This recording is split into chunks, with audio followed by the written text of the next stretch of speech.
Hello દોસ્તો, મારી YouTube channel દીપ study GK channel પર તમારું હાર્દિક સ્વાગત છે. આપણે આજે ભારતના બંધારણના 100 પ્રશ્નોની ચર્ચા કરીશું, જે વારંવાર પરીક્ષામાં પૂછાતા હોય છે.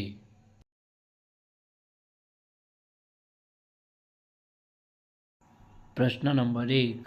બંધારણ સભાની બેઠક ક્યારે મળી? જવાબમાં આવશે 9 ડિસેમ્બર 1946માં. પ્રશ્ન 2. પ્રથમ બેઠકના અસ્થાયી અધ્યક્ષ કોણ હતા? જવાબમાં આવશે સચ્ચિદાનંદ સિન્હા. પ્રશ્ન નંબર 3. બંધારણ સભાના બંધારણીય સલાહકાર કોણ હતા? જવાબ CBN રાવ. પ્રશ્ન નંબર 4. બંધારણ સભાની ડ્રાફ્ટિંગ સમિતિના અધ્યક્ષ કોણ હતા? ડૉક્ટર ભીમરાવ આંબેડકર. પ્રશ્ન નંબર 5. બંધારણની પ્રાંતીય સંવિધાન સમિતિના અધ્યક્ષ કોણ હતા? સરદાર વલ્લભભાઈ પટેલ. બંધારણનું અંતિમ વાંચન ક્યારે કરવામાં આવ્યું? 15મી નવેમ્બર 1949ના રોજ. બંધારણને દેશ માટે ક્યારે લાગુ કરવામાં આવ્યું? 26મી જાન્યુઆરી 1950માં. પ્રશ્ન નંબર 8. બંધારણના નિર્માણમાં કેટલો સમય લાગ્યો? 2 વર્ષ 11 મહિના અને 18 દિવસ. પ્રશ્ન નંબર 9. બંધારણ ઘડવાનો કુલ અંદાજિત ખર્ચ કેટલો થયો? ₹64 લાખ. પ્રશ્ન નંબર 10. મૂળ બંધારણમાં કેટલા અનુચ્છેદો હતા? 395 અનુચ્છેદ અને 8 અનુસૂચિઓ. પ્રશ્ન નંબર 11. બંધારણ સભાની અંતિમ બેઠક ક્યારે થઈ? 24 નવેમ્બર 1949માં. પ્રશ્ન નંબર 12. બંધારણ ઘડવા માટે કેટલી સમિતિઓ રચવામાં આવી હતી? 13 સમિતિઓ. ભારતીય બંધારણ કેટલા વિભાગોમાં વિભાજિત છે? 22. સર્વોચ્ચ ન્યાયાલયની સ્થાપના અને શક્તિઓ કયા દેશના બંધારણમાંથી લેવામાં આવેલ છે? અમેરિકા. ઉપરાષ્ટ્રપતિ પદની વ્યવસ્થા કયા દેશના બંધારણમાંથી લેવામાં આવી છે? અમેરિકા. પ્રશ્ન નંબર 16. કટોકટીની જોગવાઈ કયા દેશના બંધારણમાંથી લેવામાં આવી છે? જર્મની. પ્રશ્ન નંબર 17. મૂળભૂત અધિકારોનો રક્ષક કોણ છે? Supreme court. પ્રશ્ન નંબર 18. આમુખને ભારતીય બંધારણનો આત્મા કોને ગણાવે છે? પંડિત જવાહરલાલ નહેરુએ. પ્રશ્ન નંબર 19. બંધારણના કયા અનુચ્છેદને ડૉક્ટર ભીમરાવ આંબેડકર બંધારણનો આત્મા ગણાવે છે? અનુચ્છેદ 32ને. પ્રશ્ન નંબર 20. સુપ્રીમ કોર્ટની સ્થાપના ભારતમાં કયા એક્ટ નીચે કરવામાં આવી?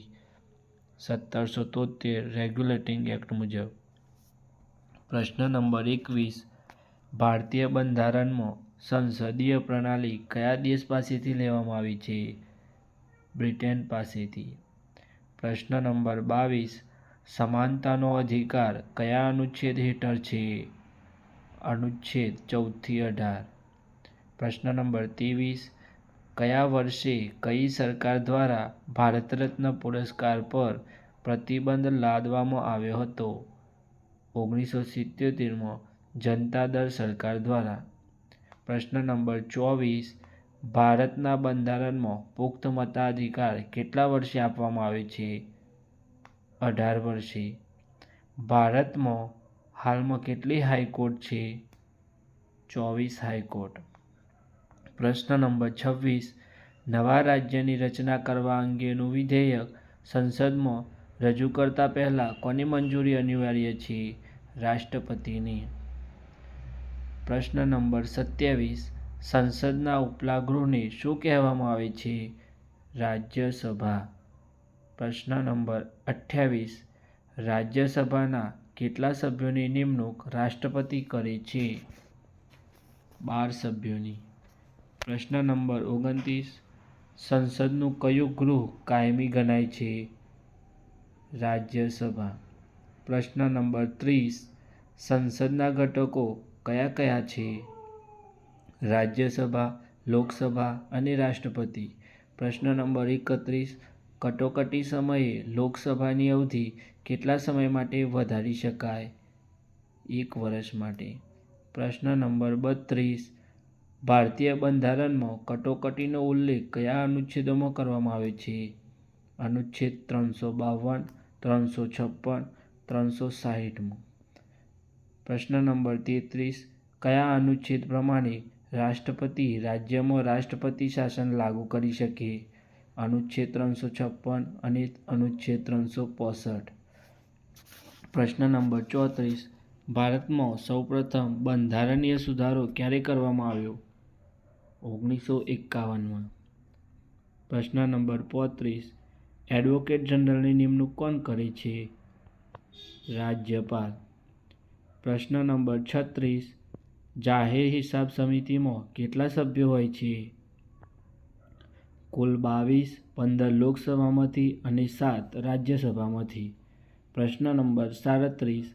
સંસદની કાર્યવાહી ચાલુ રાખવા માટે કોરમ માટે કેટલા સભ્યોની જરૂર હોય છે? બંને ગૃહોમાં કુલ સભ્યોના 10% સભ્યોની હાજરી.